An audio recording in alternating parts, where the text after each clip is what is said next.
ফিলিস্তিনিদের সাথে কি করেনি ইসরায়েলি সেনারা?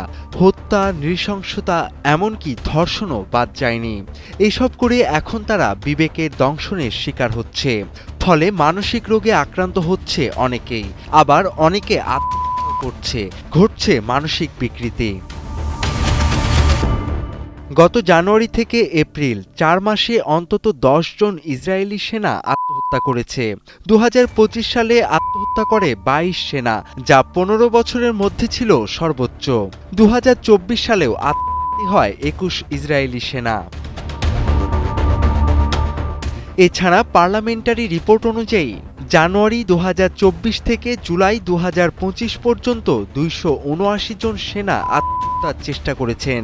যারা আত্মহত্যা করেছেন তাদের ৭৮% গাজা, পশ্চিম তীর ও লেবাননে সরাসরি আগ্রাসী অভিযানের সাথে যুক্ত ছিল।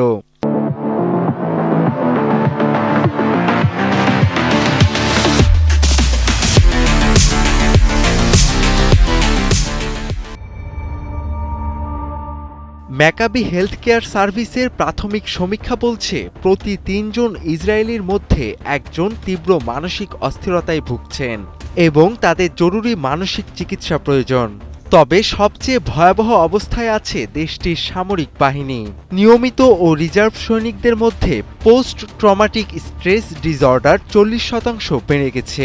দেশটি একইভাবে যুদ্ধ চালিয়ে গেলে ২০২৮ সালের মধ্যে এই মানসিক রোগ বৃদ্ধির হার ১৮০% গিয়ে ঠেকতে পারে।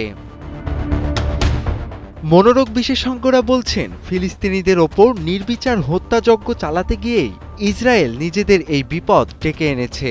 পরিস্থিতি নিয়ন্ত্রণে দেশটির জরুরি চিকিৎসা বিভাগ ইতিমধ্যে বিশেষ মানসিক সহায়তা সেল খুলতে বাধ্য হয়েছে।